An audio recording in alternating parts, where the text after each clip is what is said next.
গেল বছরের ৫ আগস্ট ছাত্র জনতার আন্দোলনে আওয়ামী লীগ সরকারের পতনের পর ভারতের কলকাতার বিভিন্ন অঞ্চলে বাসা ভাড়া নিয়ে থাকছেন বাংলাদেশ ছেড়ে ভারতে চলে যাওয়া আওয়ামী লীগ ও সহযোগী সংগঠনগুলোর অনেক শীর্ষ নেতা এবং প্রাক্তন মন্ত্রীরা। কলকাতার এক বাণিজ্যিক ভবনে নেতাকর্মীদের সাক্ষাৎ সভা পরিচালনার জন্য অঘোষিত পার্টি অফিস নিয়েছেন তারা। সেখানে যাতায়াত করতে দেখা যায় আওয়ামী লীগের নেতাকর্মীদের। শুক্রবার এমন তথ্য জানিয়ে প্রতিবেদন প্রকাশ করেছে ব্রিটিশ গণমাধ্যম বিবিসি। প্রতিবেদনে বলা হয় যে বাণিজ্যিক কমপ্লেক্সটিতে কয়েক মাস ধরে যাতায়াত করছেন আওয়ামী লীগ ও এর সহযোগী সংগঠনগুলোর শীর্ষ এবং মধ্যম স্তরের নেতারা। সেখানেই দলীয় দপ্তর খুলেছে বাংলাদেশ আওয়ামী লীগ।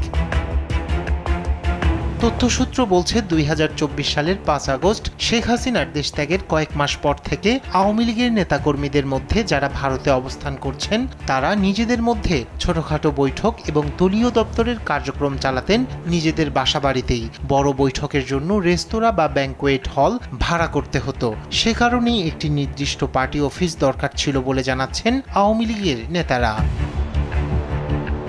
আওয়ামী লীগের পার্টি অফিসটিতে ৫০০ বা ৬০০ স্কয়ার ফুটের মতো জায়গা রয়েছে। তবে দেখে কোনোভাবেই বোঝার উপায় নেই এটি আওয়ামী লীগেরই অফিস, কারণ সেখানে নেই কোনো সাইনবোর্ড কিংবা দলীয় নেতাকর্মীর ছবি।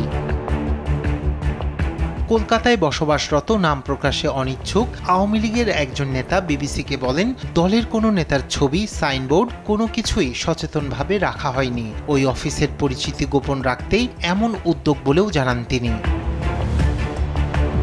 রাইহান কবির শুভ্র, নিউজ ডেস্ক, দেশ টিভি।